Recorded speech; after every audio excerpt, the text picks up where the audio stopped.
Hello and good morning. You're watching Addis News Hour with the headline. President Sahle-Work Zewde says football can be a strong tool to work for the same goal. Analyst says empowering African institution is critical to forestall foreign pressure.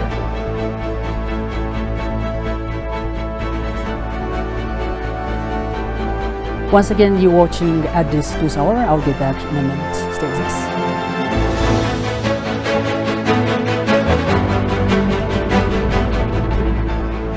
Hello and welcome. You're watching Addis News Hour with the headline. The first ever General Assembly of the Prosperity Party has been going on over the past 3 days. Thank you for joining me here at the United Nations Economic Commission for Africa.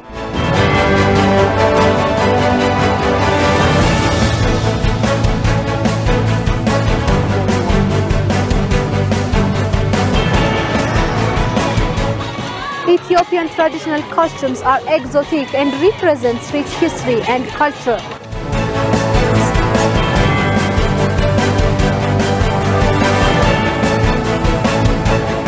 ATV English will bring you fresh stories on the diplomatic arena.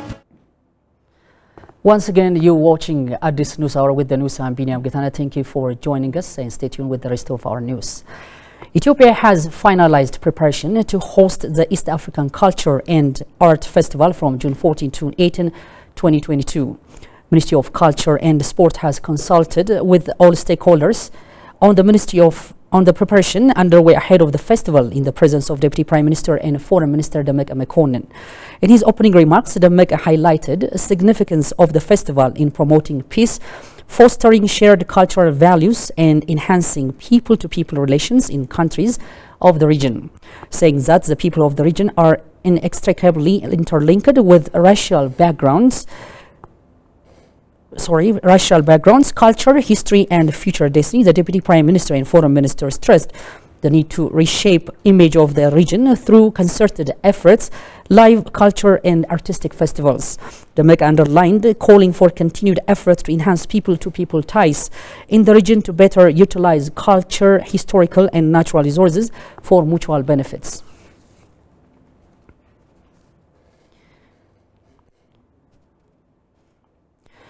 Likewise, continental and regional cooperation is said to be critical to counter undue foreign pressure by the West. Talking to ETV English, a political science and international relations expert, Atikilti Atnafu said strengthening African traditions and institutions is a step in the right direction to build democratization in the continent. Haftam Washagre has compiled foreign stories. The fragile political relations among African countries have resulted in complicated socio-economic and political environment in the continent. Worse still, undue intervention in the Horn region by the West is leading to deteriorating the socio-economic as well as political well-being in Africa. The Horn of African region has experienced a substantial increase in the number and size of foreign military deployments since 2001, especially in the past decades. Regional and international security actors are currently operating in the Horn and the foreign military installations, including land-based facilities among others. Talking to ETV English, analyst of political science and international relations Atikilti Atnafu said, empowering African institutions is a critical step to cement the democratization process. Human rights issue is a universal issue. Of course, they have a human rights concern in the region.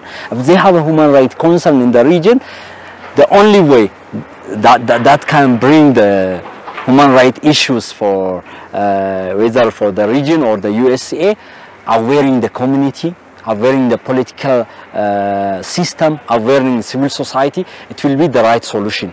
Despite propagating, disseminating wrong information and intervening in wrongly and sanctioning with an intention of their own interest, that will abuse, that will challenge the long-run diplomacy of both countries. He underscored that the concept of human rights and democracy is not only concern of some Westerners, but rather the concern of other developing economies too. He urged African nations in the Horn to bolster their cooperation by strengthening domestic politics.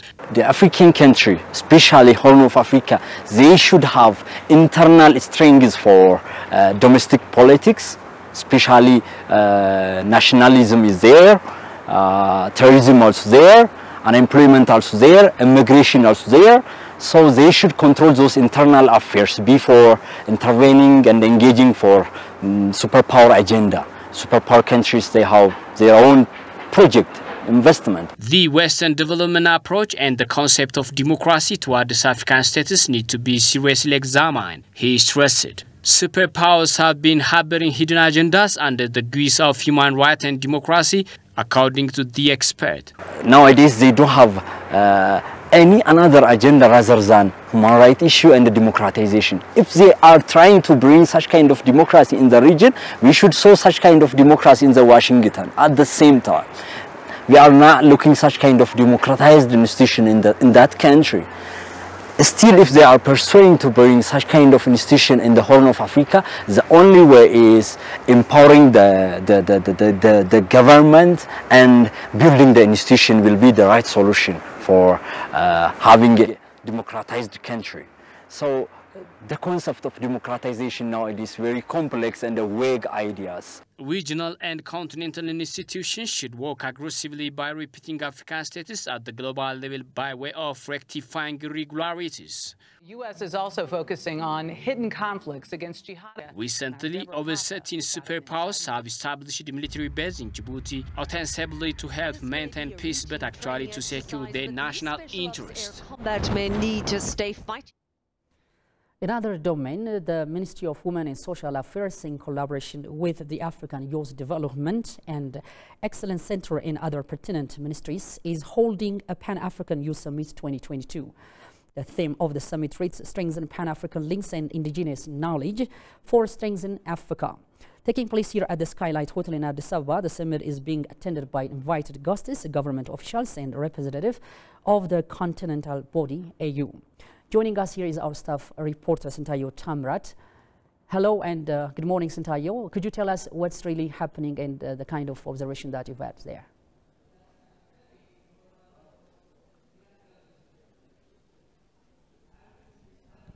Well, thank you. This is the first very edition of the Pan-Africanism Youth Summit, and this summit is under the theme building on Pan-Africanism ties and promoting indigenous African knowledge. And this particular session, the first session, brought together African youth as well as the policymakers and government officials, senior government officials, and also community leaders from different persons, different countries, as well as the social activists. Then this lesson is just designed, this particular session is designed for bringing that inspiration amongst the youth population, so that the youth can contribute for the peace as well as prosperity and unity of Africa. And here to give us more on this, I'm joined by guest, and my guest is Dr. Loali Kole, Executive Director, Coalition on Media and Education for Development Africa Forum. Thank you, sir. Thank you very much for having me. I'm delighted to be here. Participating in this such a very, very important Pan-African Youth Conference on this Africa Day, 26th of May. Thank you. Okay. Can you just tell us, my audience, about this particular session and the significance of this first Africa Youth Forum? Well, this is very, very, very significant indeed, because it's the first one that's been held in Ethiopia, organized by the government of Ethiopia. And I'm bringing all the youths together from Ethiopia and from other parts of Africa, and to sit down and reflect on the issues. As you know, Africa has gone through a lot, and now since 1963, when the Organization of African Unity was formed on the 25th of May 1963, when all the great leaders like Emperor Haile Selassie, like Jomo Kenyatta, Kwame Nkrumah, Julius Nyerere, and some of the great leaders who have now passed on, left with us a very, very important legacy. And it's for the youth of Africa today to continue to build on that legacy and to make sure that Africa remains united. And that's why we have the African Union today, which is where we meet, where we discuss all issues regarding Africa, where we discuss how we can take care of our young people. And what I want to say is that these are very, very important to us in Africa. They are a great asset to the African continent. They are growing in very large numbers, exponentially. And today, we have the largest number of youths ever that the African continent has ever witnessed, and they are growing. And by the year 2040, according to projections made by various organizations like the World Bank and others, Africa will have the largest number of youths in the world. You have even more youth than we have in China today. So therefore, we have to see how we can, harness, the potential of young people to make sure that we develop the continent. Africa has suffered a lot. We've gone through. Africa is the only continent on earth that has suffered so much. We went through slavery, went through colonialism, went through, imperialism, neocolonialism, exploitation, all kinds of things. I think it's high time that Africa's youths realize this, and that this discussion here, I hope that will highlight some of these issues, and that we can come out, with strategies, and to make sure that we use all the potential that young people have, so that we can work towards the development of our continent. And what I always crave for is for Africa's youth to remain in Africa and not to leave the continent. I'm the executive director of CAFO, and I've been working a lot with young people. And one of the advices I give to them is that we should make sure that we use whatever potential we have in the continent to stay within the African continent and to work in the African continent and to the African continent. See, fortunately for Ethiopia, it was one of the very, very rare countries in Black Africa that never saw full colonialism. There was invasion, of course. There was occupation, but Ethiopia never allowed itself to be colonized. And we give credit to this country, and that's why we have the African Union here. We have the Organization of African Union based here. We have the African Union also based here. So those countries that have been colonized have gone through a lot, and still we have the vestiges of colonialism still in the minds of Africans today, including our leaders. So I don't know how we can eradicate that. It's very difficult, but as time goes on with the young generation, we're hoping that this will go, and that Africa's youths will take charge of the African continent and make sure that they work towards unity, development, and peace in the continent. We need that peace, definitely, before we can move anywhere ahead. We need a peace. Yeah. Well, I hear that this generation of Africa must just take lessons from the past experiences, good and bad experiences of African countries, and what should this particular generation must take as a good lesson so that it can prosper, it can work for the peace and unity of Africa? As you know, our first generation of leaders on the continent were very united. They came together. If they were not united, I don't think we would have had the Organization of African Unity set up here in Addis Ababa in 1963. Kwame Nkrumah and others like Nyerere, like even Milton Obote, like other leaders from the Francophone zones came together, even though they might have had differences in one or the, like the English-speaking and the French-speaking may have had some slight differences, but at least they were able to come together in 1963, and they formed the organization. And I think that's a good example. But as you know, what happened in Africa after 1963 was very awful. We had a lot of plots. We have coup d'etats in many countries. Kwame Nkrumah himself was overthrown in a military coup. We had the first military coup after 1963 was in Togo, where Olympio was ousted, and where other countries came in, and so that has really destabilized the continent coup d'etats, unconstitutional change of regimes have been responsible for our underdevelopment today. We are not really proceeding very, very fast. And it's high time that our leaders realize this. You know, we're not saying that we cannot have friends outside, external friends. We can. Because all countries, we cannot be totally dependent on ourselves. We are interdependent. We depend on each other for many, many things. Africa has got all the gold. We have all the cobalt. We have all the oil, all the natural resources we have. I mean, 12% of the world's reserves are in Africa today. You know, 40% of gold reserves are in Africa today. So, I mean, also the other nations need what we have. We also need what they have. So we have to be interdependent. But it doesn't mean that because you don't agree with the regime, you should work for its overthrow. You should work for its destabilization and create wars and conflicts, you know, in these countries. So what we want is total peace. And I think the young generation of Africans to look forward to that. That's why it's good to bring them together, to bring all the young people in Africa together, as we are doing now in this forum in Ethiopia, to discuss peace. So that we avoid war, we avoid conflict, we avoid whatever it takes, you know, whether it's going to be on ethnic lines or on other, political differences. But what is important is peace. You can have political differences, you know, but it doesn't mean that you should fight, you know. You can have it, resolve it peacefully, talk amicably, and then, you know, we move on with the continent.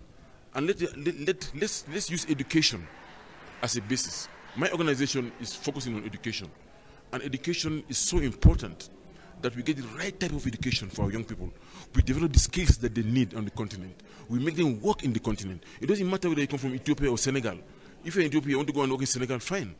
You know, as long as you're in the African continent, we welcome that. We're happy with that. What we want to make sure that is that we don't lose our best doctors, our best nurses, our best engineers to the Western world, because they have them already.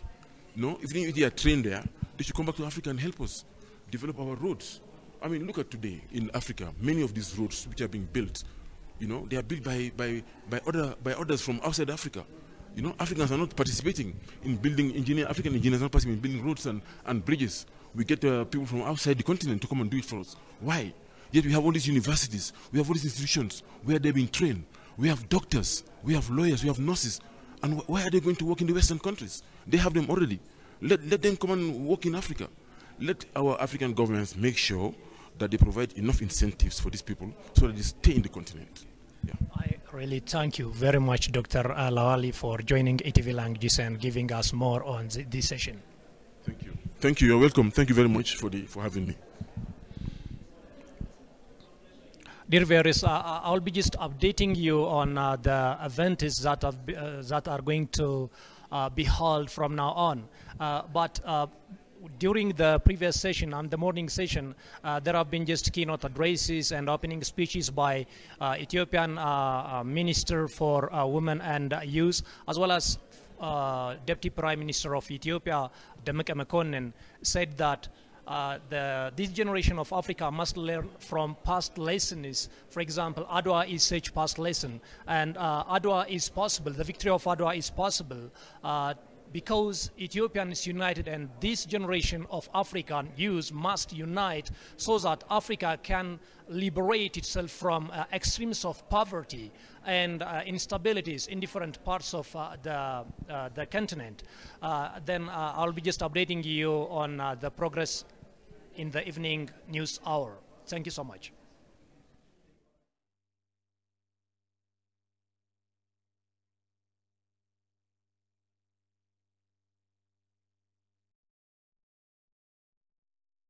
የኢቲቪ ዜና ቻናል ትምህርታዊ ፕሮግራሞች የልቦና ውቅር በአስተሳሰብና በአመለካከት ላይ የሚያጠነጥኑ ነፃ የሐሳብ መድረኮች የኔ ትውልድ ወጣቶች የትውልዳቸውን ታሪክ የሚጽፉበት ፕሮግራም ኢትዮ ቢዝነስ የግብይት ሁነቶችና ትንታኔዎች የሚቀርቡበት ማሳ የሀገሩ መሰረት ግብርና የሚቃኝበት ጤናው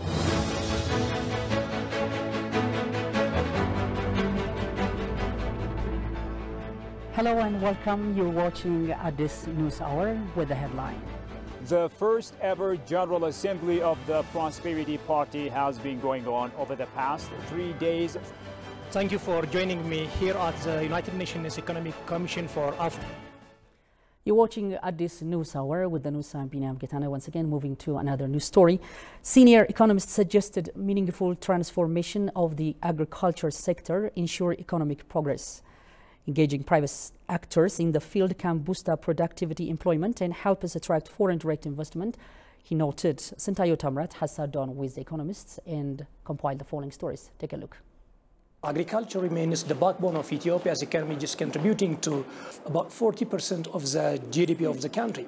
But given the drought in different parts of the country, climate change, as well as the instabilities in different parts of the country, the price hike, the global price hike in food items, agricultural inputs as well, and other challenges you have just mentioned so far, how can the sector continue at least contributing to the GDP? Without agricultural transformation, as I've told you, you cannot transform the Ethiopian economy.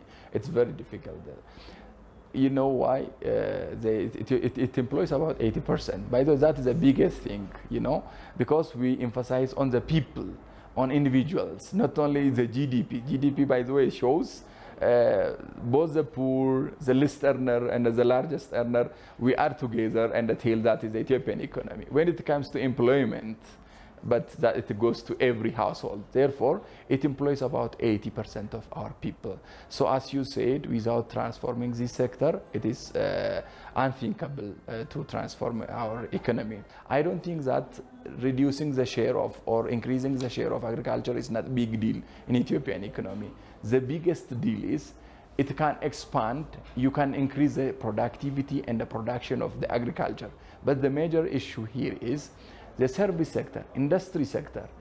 Even there should be a strong link between this manufacturing, service, agriculture. Unless the agriculture by itself, if you want to increase the agriculture, to increase or to improve the food security of the country, letting alone or leaving the manufacturing service sector, it's unthinkable. All should be linked. All needs attention. Now let's move on to the increasing engagement of the private sector in the Ethiopian agriculture sector. And what is your evaluation of the trend in Ethiopia so far? There is also concern like PPP, public-private partnership. They are trying to undertake investments like this, a share between the government and the private. Therefore, I'm sure this sector, if it is supported like this, and those bureaucracies in the investment commission and the regional investment land issues are settled, it can really reduce the unemployed rate we have. Even it can slash in few years. That agricultural surplus will be input for the industrial sector or the manufacturing sector. That's actually happening. For example, if you go to Eastern Industry Zone in Dukam, they are utilizing more than 50% of their inputs, their raw material is actually from the agriculture sector. They are utilizing that one. Therefore, once you boom, once you increase the productivity of the agriculture sector, it can increase one thing by itself. It can employ the individuals or citizens unemployed, and it can also encourage the private investment. Even it can attract FDI, foreign direct investment. Therefore, there are many blessings that come through increasing the productivity of the agricultural sector.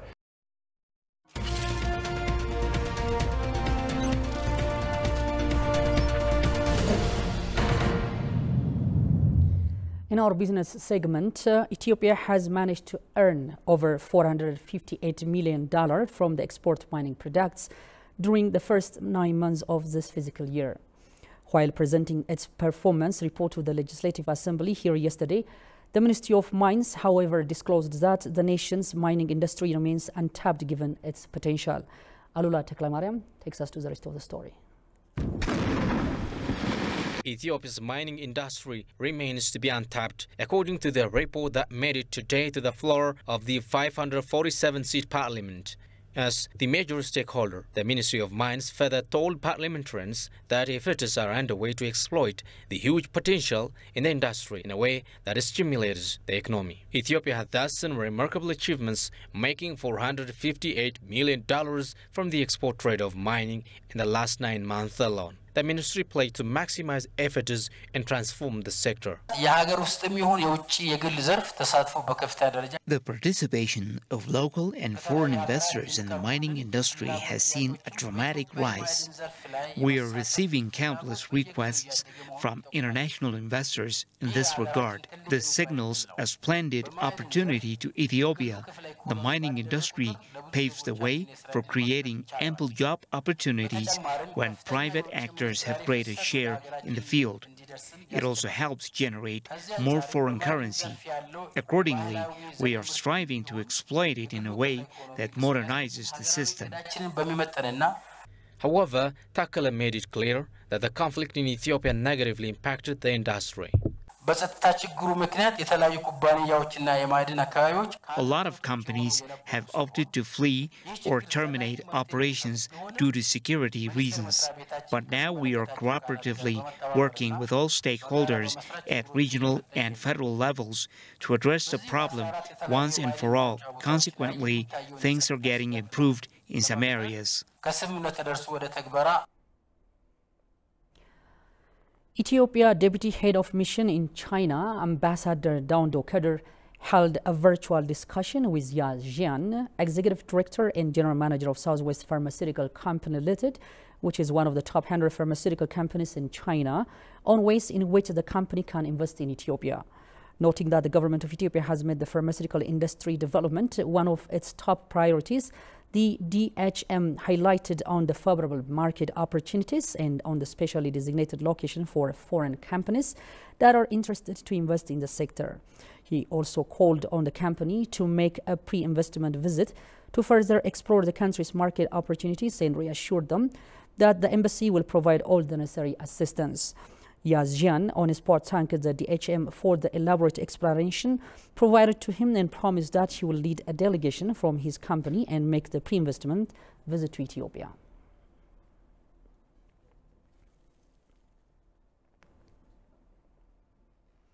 Next up is our Forex exchange rate. Let's take a look.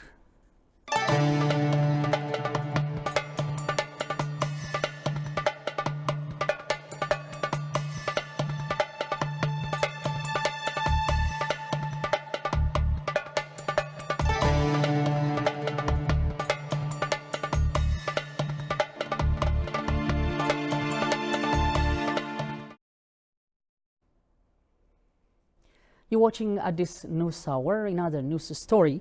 Anti-coup protests continue in Khartoum, Omdurman. Thousands of protesters took to the streets to the Sudan capital, Khartoum, and its twin city of Omdurman on Monday to denounce the October military coup that plunged the country into further turmoil. Alula Takramariam has more from African News. Sudan has been politically paralyzed since the coup, with new daily street protests. The latest demonstration is another in a long string of protests following the coup, which derailed the country's transition to democratic rule. We will keep taking to the streets until we have a full civilian government. There will be no power sharing, no compromise, no legitimacy to this coup that is seeking support from the people. They'll never get it. Riot police fired tear gas at protesters in Omdurman, while confrontations took place between the security forces and protesters in some neighborhoods. Protesters carried flags, banged instruments, and chanted slogans while marching on the city's streets.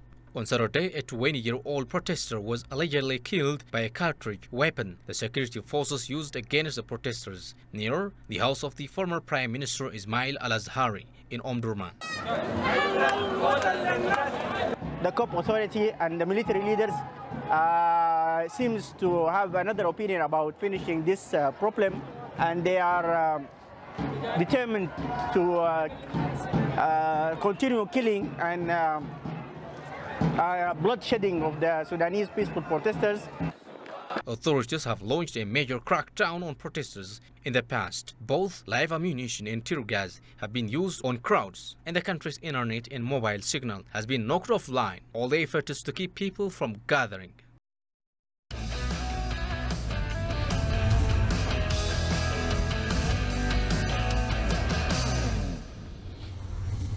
The FIFA World Cup trophy arrived here in Addis Ababa Tuesday as part of a tour for various countries sponsored by Coca-Cola.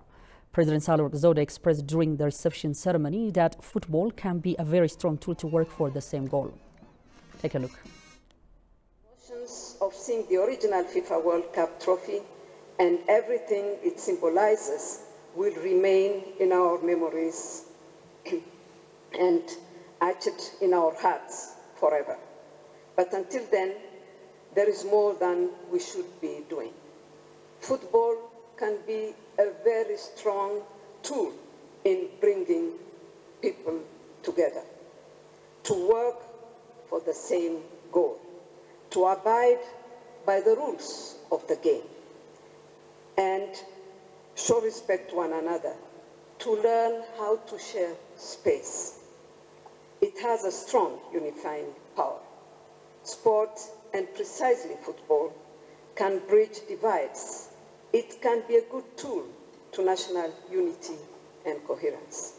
We need to work more than ever before on what unites us as a nation. Ethiopia has a big potential and many talents that need rapid development, especially at the grassroots levels, to open doors of opportunities to our young boys and girls and men and women. The trophy has been brought to Ethiopia by former right-back Chelsea and Barcelona Julian Baleti. The Culture and Sport Minister Qajeela Mardessa, along with other senior government officials, has revealed the trophy upon its arrival at Bole International Airport. The trophy will be on display on the general public as of today, May 25, 2022, at Meskel Square in the capital. FIFA World Cup 2022 is scheduled to take place in Qatar from 21 November to 18 December. Now the recap of top stories once again. President Sahle-Work Zewde says football can be a strong tool to work for the same goal.